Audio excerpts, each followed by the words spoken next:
ஸ்ரீமத் பகவத்கீதை சாங்கிய யோகம். பொருள்களை நினைக்கிறதுனால பற்று உண்டாகுது. பற்று ஆசையாக பரிணமிக்குது. ஆசையிலிருந்து கோபம் வருது. கோபத்தால் மனக்குழப்பம், மனக்குழப்பத்தால் நினைவு தடுமாற்றம், நினைவு தடுமாற்றத்தால் புத்தி நாசம், புத்தி நாசத்தினால மனுஷன் தன் நிலையிலிருந்து கீழே விழறான். ஒரு பாடல் கூட ஒன்று உண்டு திருக்குறளில், ரெண்டு உதரும் ஒட்டாது. யாதெனின் யாதெனின் நீங்கியான் நோதல் அதனின் அதனின் இலன். மனிதன் எந்த பொருள் மீது ஆசை வைக்கிறானோ அந்த பொருளை அவன் விட்டுவிட்டால் அதனால் அவனுக்கு துன்பம் வராது.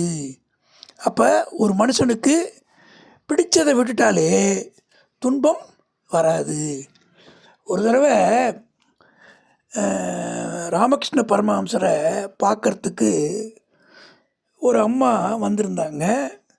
தன்னுடைய சின்ன குழந்தைய கூப்பிட்டு வந்தாங்க. ஐயா, என் பையன் ஸ்வீட்டு சாப்பிட்றான், நிப்பாட்ட மாட்டேங்கிறான்னு சொல்லும்போது, தான் விரும்பி சாப்பிடக்கூடிய ஸ்வீட்டை நிறுத்திட்டு ராமகிருஷ்ணர் அறிவுரை சொன்னாராம். இது நமக்கு தெரிஞ்சது தான். ஏன்னா நமக்கு பிடிச்ச ஒன்றை விடுறதுங்கிறதே வாழ்க்கையில் ஒரு பெரிய சாதனை. அது மனிதர்களால் வாழ்க்கையை என்ன நினைக்கிறாங்கன்னா, இன்னும் அனுபவிக்கணும்னு நினைக்கிற மனுஷனுக்கு நிறைவு வராது. அது அழகாக சொல்லுவாங்க, இந்த யாகத்தில் நீங்கள் எவ்வளோ தான் நெய் ஊற்றினாலும் அணையாதுன்னுவாங்க. அந்த மாதிரி இந்த மனிதனுடைய இந்திரியங்களுக்கு இந்த கொடுக்கக்கூடிய அந்த விஷயங்கள் எவ்வளவு செஞ்சாலும் அது திருப்தி அடையாது. மேலே மேலே மேலே ஆசைப்பட்டுக்கிட்டே இருக்கும். அதனால தான் அதை சிற்றின்பம்னு சொல்லுவாங்க. பேரின்பம்ங்கிறது என்னென்னா, இறைவனை நினச்சி நம்ம மனதை அமைதிப்படுத்தி எதுவுமே வேணான்றது.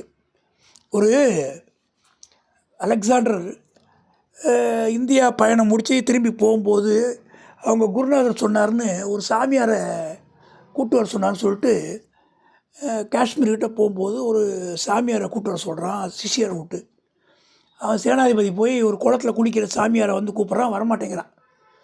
நான் கூப்பிட்டே வரலையே, அவனை வெட்டுறேன் பாருனா. அப்போ கூட அவனை சொன்னான், ஏன்னா நீ வெட்டதான் முடியும், வேறு ஒன்றும் பண்ண முடியாதுண்ணா. எதுக்கு சொல்கிறேன்னா, எல்லாத்தையும் விட்டவனை யாராலையும் பயமுறுத்த முடியாது. அப்போ இந்த பாசம், ஆசை இதான் துன்பத்துக்கு காரணன்றதை புரிஞ்சுக்கிட்டு தான் ராஜ பதவியை விட்டுட்டு புத்தர் சன்னியாசி ஆனார்.